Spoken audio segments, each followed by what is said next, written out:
So we're here today, ordinary Americans gathering in communities big and small across our country with one clear message for Donald Trump. You are not a king, and you will never be a king.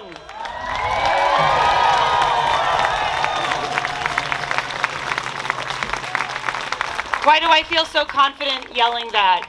Because 2 months ago, I had the honor of speaking at the Old North Bridge in Concord for the commemoration of the 250th anniversary of the shot heard round the world. The Battle of Concord was a defining moment in the birth of our country, a moment when ordinary people faced an extraordinary choice: monarchy or democracy. The people who stood on that bridge, teachers, farmers, blacksmiths, ministers, mothers, they had no guarantee of victory. They weren't born into power. They didn't command great wealth. But what they had was the courage to choose democracy, even when the cost was immense. That celebration in April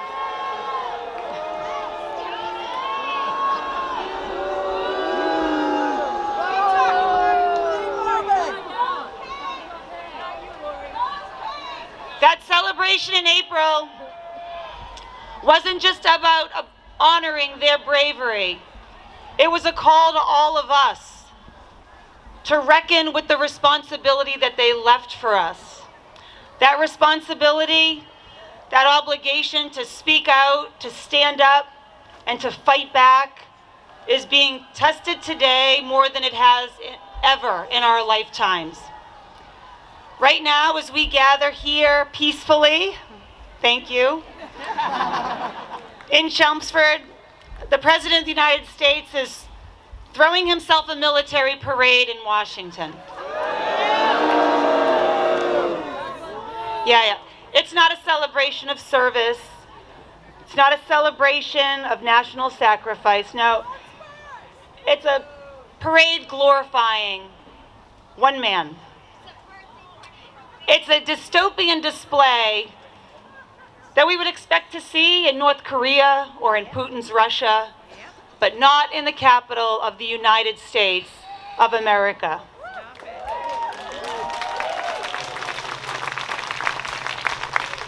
At the same time, this administration is sending federal agents to detain members of our communities. Men and women who are here legally, who pay taxes, who work really hard, raise their families, who have committed no crime.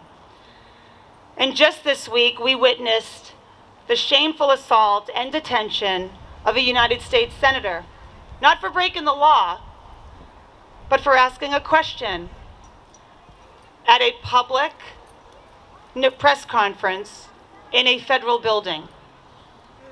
Let that sink in, I know. Meanwhile, Elon Musk's Doge minions are continuing to mishandle the most sensitive data that Americans have entrusted to the federal government. Information harvested through secure systems that can now be used without any accountability or transparency. So yeah, we're living through a moment that demands more than hashtags, more than platitudes, more than promises about what we'll do in the next election. Shame on anyone who tells you that the time to act is 17 months from now. The time is now, before it's too late. We must continue applying maximum pressure. Pressure in the courts, where nearly 200 orders have blocked illegal actions by this administration. In Congress, where Democrats have remained unified against Donald Trump's big, ugly bill that rips health care and food away from millions of people so that he can give a tax break to people who don't need it. And finally, right here, in our towns, our neighborhoods, our families, where the voices of ordinary Americans are the most powerful we have to protect our democracy.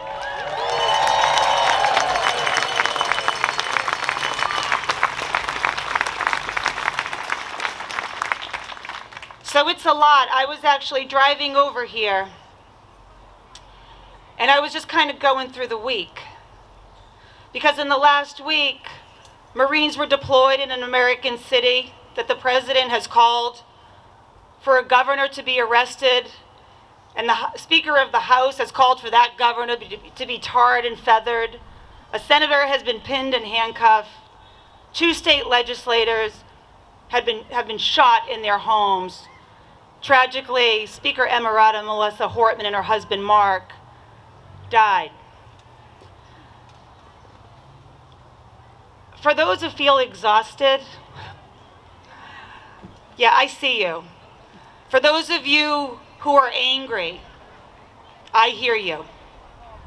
And for those of you who feel alone or afraid, you're not alone. We are all in this movement together. Your courage powers our fight.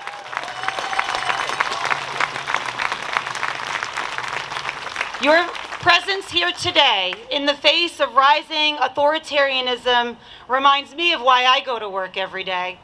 To make sure that your voices, your values, and your vision for a better America are heard in Washington. Don't forget, we are descendants of revolutionaries. We were raised in the shadow of the Old North Bridge, where ordinary people drew a line in the sand. And like them, we will never kneel to a king. Thank you so much.